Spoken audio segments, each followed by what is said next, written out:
She was the first woman to become a Tampa police officer, a career that ended more than 30 years ago when Lenora Booth took her own life. Well, now her daughter's eager to see her mom honored by the city as a message to the rest of the department. Fox 13's Evan Axelbank has the story. TPD is certainly accustomed to honoring their fallen officers. Now, Officer Lenora Booth certainly died under slightly different circumstances, but her daughter wants everyone to know the pressures that some face while serving the public. Clara Reynolds is used to helping people in crisis. How can you make this as bearable as possible? But the head of the crisis center of Tampa Bay is not used to talking about her own. I believe she would be proud. Her mother was Lenora Booth, the first woman to be a Tampa cop. She made it up to sergeant. She was very, very proud of her work, but it certainly did take a toll on her. After joining in 1973, she spent 13 years making undercover drug buys and investigating sex crimes.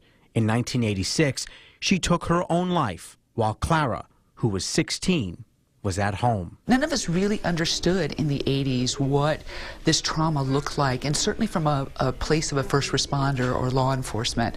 And I think for her in particular, being the only one for so long, I think that there was a pressure on herself. Thursday, counselors agreed to build a memorial to Booth and to 50 years of co-ed officers at TPD. She was adamant that she did not apply to become a pioneer, but she happened to be a pioneer. In a sign of how far things have come since Lenora first joined, not only is TPD led by a woman, but so is Tampa Fire Rescue and the city itself. I hope that it will inspire the current generation, but also future generations, that, you know, there really aren't any obstacles that we can't get through. While Reynolds said there were many factors that led to her mother's suicide, she says it is the biggest factor in why she became a social worker. I hope that, you know, if my mom was here today, she would know and recognize how important she was in my desire to help the community. I'm really following in her footsteps,